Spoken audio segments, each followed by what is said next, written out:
Hey everyone, I'm finally back with part 3 of the Voodoo 3 1000 repair and enhancement series. In part 1 I did all the necessary repairs, and in part 2 I started the enhancement work. They got a full recap with solid polymer caps, a much needed active cooling solution, and a volt mod to bring the core voltage up a few notches. But despite all these great mods and having overspec'd SGRAM, the end result was a bit disappointing. The extra voltage only got me 9 or 10 megahertz, and I was still short of my 166 megahertz goal. Clearly there's a major brick wall at around 164 megahertz, and this got me taking a bit of a closer look at the memory again. As I showed in my SGRAM versus SDRAM video, Voodoo 3 cards are normally all configured for 333 timings, regardless of memory type. I came across an interesting point in the Siemens SGRAM datasheet though. This memory is officially supported at tighter cast 2 timings if the frequency is limited to 125 megahertz. This just so happens to be the frequency these Voodoo 3 1000s are clocked at, so that got me thinking. If the card's configured for cast 2, would certainly limit the headroom available. There's really only one way to verify this, and that is to check out the configured timings for myself. The Voodoo 3's memory timings are configured by setting a specific register value called DRAM init 0. It's found in the card's VBIOS, and it gets applied when the card initializes. So I can confirm the timings by dumping the BIOS and taking a look for this specific register at location 0x18. In theory, you could load it up in a hex editor, try to find the register, convert it to binary, and then start working out what all the timings are. But thankfully, all that work isn't necessary. It's the perfect time to showcase a very old but very handy tool called the TDFX BIOS editor. It was created by somebody named Rainbow back in 2004. As far as I know, it's the only tool available to view and modify 3dfx BIOS files. You can change the post string in here, you can set different clock speeds, and you can view and modify a number of different registers. Really powerful utility. But first, I'm going to need to dump the BIOS from the cards. There's a few different applications you can use to do this, but I like to use a very simple command line tool called dump BIOS 64. 64 as in 64 kilobytes, not 64-bit. Seems to work very well with 3dfx cards, and I will put a link in the description below to where you can find it, along with TDFX. Just make sure you're running it from DOS or Windows 95 or 98. I don't think it'll work properly on newer operating systems. But yeah, there's really not much to it. As long as your 3dfx card is the only graphics card in the system, you just run dumpbios.exe and you'll magically have a 64 kilobyte bios.bin file. I'm going to go ahead and load up the dumped BIOS here, and as I mentioned before, these cards don't show a post string, and that's confirmed here, but I'm going to go ahead and head over to the Registers tab. If I go to the DRAM init 0 register, we can get a view of all the timings. Now, one thing to keep in mind is that these are hex configuration values. They are not literal clock cycle values in these boxes, so they will be clock cycle -1 because the values start at 0 and not at 1. So even though we have a value of 2 for cast here, it's actually 3 clock cycles, and so is TRCD and TRP. TRAS shows a value of 7, so that's 8 clock cycles. So in the traditional timing order, you could say this card is configured for 3338 timings, just like almost all Voodoo 3s. And yeah, that kind of puts my theory to bed. If the memory isn't holding us back here, it's got to be the core. And it would stand to reason that 3dfx binned their Avenger chips. The best of the best went into the 3500 and 3000s. And the 1000s probably saw some of the less than stellar clockers. The instability I was seeing really didn't feel like a memory problem either. You know, usually the first signs of pushing memory too far is going to be some graphical glitching and artifacting, but I never saw any of that. It was always just really abrupt hard locks, which is more of a core symptom. So even if I swap out the regulator, crank up the voltage even further, the law of diminishing returns is going to apply here. And sadly, I think that's as far as the frequency is going to go. But doesn't mean I'm giving up though. I've got some other interesting ideas for these cards. So let's start doing some strategizing. Card number 1 is at 2.6 volts still, enough for 162 megahertz at the very edge of stability. So I'm going to settle for a number that's a bit lower than that. I'm going to target the exact halfway point between the Voodoo 3 2000 and 3000, which is 155 megahertz, give or take. With the testing I've done so far, I know that should be totally rock solid. There's a good amount of headroom between that and 162. I'm going to take a very different approach with card number 2. I'm going to change its default frequency to match that of the Voodoo 3 2000, which is 143 megahertz. Why so low? Because then there's the opportunity to tighten up the memory timings if we keep the clocks down a bit. So we're going to shoot for efficiency in this case. And as I showed in my last video, SGRAM already has a pretty non-trivial performance advantage over SDRAM, and I just want to take that even further. I want to see how much quicker I can make this card than a retail Model 2000, and at least we'll be able to take advantage of that overspec'd SGRAM in a different way. For voltage on card number 2, we are at 2.55 volts, which is actually exactly what a 2000 should be at 143 megahertz. So we're going to just leave it at that. And yeah, so we've got our strategy. We're going to start in reverse order, though. We're going to start with card number 2. There's a lot more work that needs to be done with this one and a good deal of testing required. Okay, we're in TDFX here, and we're going to start by changing the card's default frequency to 143 megahertz. To do this, we go over to the PLL control register. The Voodoo 3 uses a PLL or phase-locked loop to generate its core clock from a reference of 14.3182 megahertz. That's provided by a very standard crystal oscillator on the PCB, and by setting an input divider and multiplier, the PLL will scale that base frequency up to whatever you want, really. The frequency formula that's used is down below in this window, and the only two values you really need to modify are the multiplier and divider. At the default 125 megahertz, the divider is 11 and the multiplier is 225, and you can just try a few values in each of these to see what gets you as close as possible to what you're looking for. In my case, I'm just going to use the same values as the Voodoo 3 2000, which is an input divider of 1 and a multiplier of 58. I then applied the settings and saved the BIOS to a new file for flashing purposes. Now, I'm not going to get into the flashing process in this video, but check out the description below for one of my older videos where I talk more about that. And it seems stable at the new frequency, which I've confirmed is 143 megahertz in the 3dfx info tab. Okay, so I'm back in the TDFX BIOS editor here, and I didn't record all of my testing because I literally spent many hours and flashed it more than 20 times with different timing combinations, testing for stability and to see what actually makes a difference with performance. I also had to do BIOS recovery numerous times for changes that led to no-post situations or just terrible instability. Wasn't fun, but I got through it, and I will walk you through all of my findings here. So after every timing change, I did a time demo of Quake 3 to measure improvements, which at the time I didn't really realize was probably one of the worst benchmarks to use to see subtle memory performance improvements. Unreal would have been a much better choice, but that's okay. I will do more benchmarking afterward. Now, for some strange reason, I'm not sure why, these SGRAM Voodoo 3 cards just don't work at anything other than cast 3. If you try 2 or even a higher value like 4, the card is just completely unstable. Really doesn't matter what the clock speed is at either. But yeah, looks like we are stuck at cast 3. But that's okay because thankfully I was able to tweak and tune a lot of other settings here. Next to cast, the most significant timings for performance are TRCD and TRP. Thankfully, both of those could be lowered to 2 clock cycles at the 143 megahertz clock frequency. Just barely though, there really wasn't much frequency headroom left after doing that, but it is stable. I started with TRP, and going from 3 to 2 gave me a 1 frame per second improvement in Quake 3, which may not sound like a lot, but that's still 1.53% just from a single timing. Next, I also reduced TRCD from 3 to 2, giving me an additional 1.1 frames per second, another 1.5% boost. So those two timings alone gave me 3%. Not bad at all, really. With that stable, I turned my attention to TRAS, or row active time, and TRC, or row cycle time. There is a formula you can use to figure out the minimum TRAS and TRC values that you can use.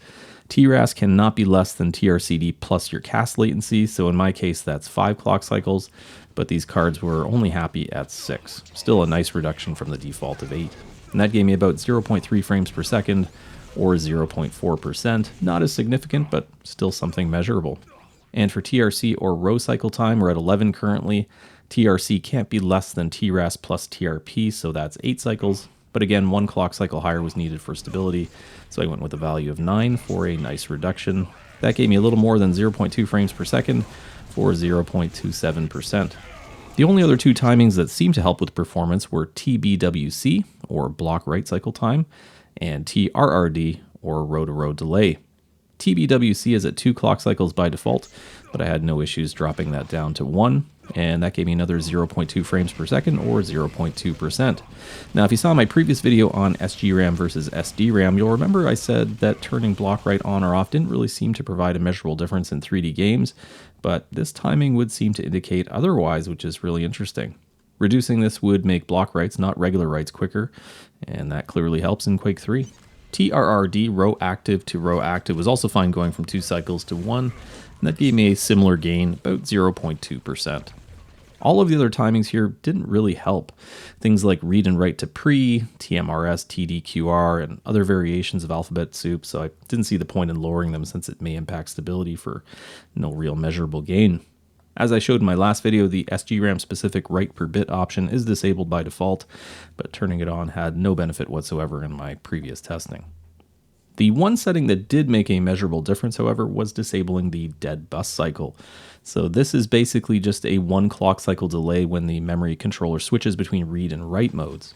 And in my testing, disabling it improved performance, and stability didn't really seem to suffer at all. So in my case, it gave a 0.5 frame per second or 0.7% improvement, which is really not bad. That's it for DRAM init 0, but there were a few things of interest in the DRAM init 1 section as well. I was excited to try the SG clock no delay option, but that just introduced a bunch of weird pauses during gameplay and eventually caused the system to crash, so don't try that one. Most of the other SGRAM settings here just didn't help or caused some pretty serious instability. I did try all of them. But there's one final setting here that's worth some attention, and that is the refresh load value. Basically the good old refresh timer that people have been tweaking for many years to squeeze some extra memory performance. It basically adjusts how often the data in memory needs to be refreshed or rewritten to prevent the charge in the chips from leaking away over time.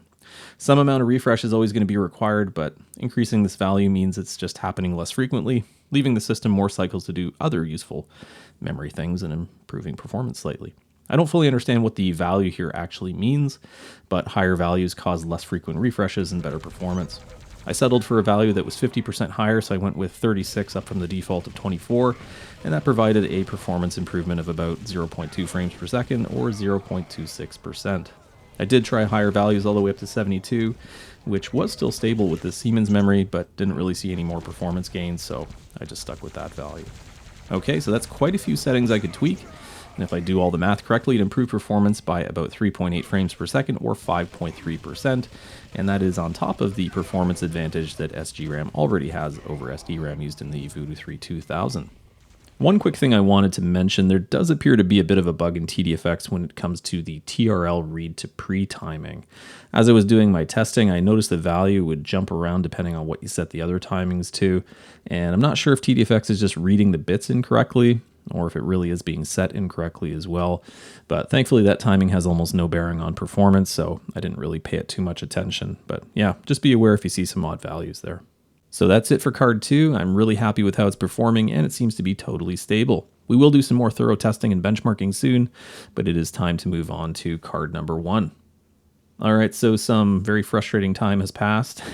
Had a bunch of plans for card number 1, setting a clock speed of about 155 megahertz, halfway between a 2000 and 3000, maybe a few timing tweaks if it would let me, but sadly things did not go according to plan. I was very confident this thing would be stable at 155 megahertz. Did a lot of testing before, and I looped Quake 3 in Unreal, which was totally fine, even as high as 162. But when I tried to do a 3D Mark 99 run, it just crashed and crashed. I could not get through a single session at 155 megahertz. And yeah, just goes to show different workloads can stress cards differently. Maybe it's because 3D Mark 99 uses Direct 3D. Who knows? I even tried 150 instead of 155, but to my surprise, it still wasn't totally stable. It got further along in the tests, but still crashed every single time. Remember, I didn't touch any timings here. This was just frequency. So I didn't really think there was any point in dialing it down even more than that. In the end, I just decided to use card 2's BIOS file. I'd rather keep it at 143 megahertz and take advantage of all the great timing tweaks. Thankfully, that BIOS was totally stable on card 1. I was hoping to, somehow differentiate these two cards somehow, but in the end, they're going to perform identically. Okay, we have our enhanced Voodoo 3 1000s, maybe not in the form I expected, but still really cool. We'll do some benchmarking soon, but before that, there are some final touches we need to do to these cards. First order of business is some new brackets. These were purchased in pretty rough shape from a scrapper who probably took the brackets for metal recycling. Rather than trying to find replacements that are going to fit, I'm going to 3D print some new brackets. Big thanks and shout out to fellow Canadian Jeff Chen, who has made a ton of really neat 3D designs, including these armor plates for protecting Voodoo 2s that I hope to take a look at in a future video. When I mentioned that I couldn't find a 3D design for the Voodoo 3, Jeff was kind enough to create a 3D model for everyone to enjoy, and I'll include a link in the description below to where you can find it. I think the end result looks pretty good. Here's what a normal 1000 bracket should look like. And I love that Jeff included this little support here that just takes a regular M3 nut and bolt, just like the original bracket. I found some VGA standoffs on a dead video card as well that fit perfectly here, and they also help to hold the bracket on. So yeah, very nice. I think this solves the bracket problem. I did mess up the bend a little bit here with my hot air station, so I may print a couple more and give it a try again, see if I can get a sharper angle. But aside from that, really nice. With the bracket sorted, we need to get some flair on these things. The nice Sanyo fans could use some 3dfx branding. Be sure to check out Geekenspiel store if you're looking for 3dfx stickers. It's got a variety of them in white, black, varying sizes, and even the Avid stickers if you're trying to retain that OEM look. He's even got NVIDIA, ATI, and other fan stickers too. Check out the description below for a link to his store. And last but not least, it's always nice to put a personal touch on a card that I've repaired or enhanced. Okay, with these cards in their final forms, it is time to pit them up against other Voodoo 3 models, including an unmodified 1000, the 2000, 3000, and 3500. I'm also going to throw in a 2000 PCI with SGRAM and even a Velocity 100 for good measure. So let's get started. Beginning with Quake 3, we got 75.8 frames per second. That is 5.7 frames or 8.3% faster than a retail model Voodoo 3 2000. Wasn't quite enough to best the 3000, which did 81.7 frames per second, but Quake 3 seems to prefer raw frequency over memory efficiency. Moving on to Unreal, a game that really benefits from higher memory performance. Here we can see some very nice results. The modified cards actually outperform not only the Voodoo 3 2000, but even the 3000. Having SGRAM provides a big benefit, but so do the memory timing tweaks. We get more than an 8% boost from just the tweaks alone. Next up is 3D Mark 99. As we saw in my previous video, improving memory performance really helps with the texturing tests in this one. We got a very nice boost from the timing tweaks, about 6.3%. It's also almost 9% faster than the Voodoo 3 2000. Wasn't quite enough to catch up to the 3000, but we're only short by a couple hundred points. You'll also notice the Velocity 100 didn't do as badly in 3D Mark 99. It has one TMU disabled in OpenGL and Glide titles, but not in Direct 3D, so that's why. Like my last video, I wanted to include some 2D results. So these are from Winbench 99, the business graphics test. Memory performance here seems to play a larger role than with frequency boosts alone. SGRAM has some benefit over SDRAM, and again we see the modified cards outperforming not only the 2000 but also the 3000. It was literally only a few points away from matching even the Voodoo 3 3500, which is no small feat and very impressive. Well, I didn't get to 166 MHz on either of these cards, but I really enjoyed enhancing, tweaking, and tuning them. It was a great learning experience, and I think the results speak for themselves. These are some very efficient cards, partly due to the SGRAM performance advantage, but also thanks to the memory timing tweaks and mild overclock. It was an odd decision for 3dfx to put higher performance SGRAM on a budget OEM model like the 1000, not to mention most of them have overspec memory, but that makes it a really interesting candidate for tweaking and tuning. But yeah, it was really satisfying to see the transformation these cards underwent. They went from filthy, damaged, neglected scrap to what they are today. Something I think a lot of people would have been excited to own back in 1999. I don't want to spoil anything, but I do have some plans to repurpose one of these two cards for a bit of an experiment I think you will find interesting, so stay tuned for that. But that is it for today. Thanks very much for watching. If you enjoy my content, please don't forget to like and subscribe. Thanks again.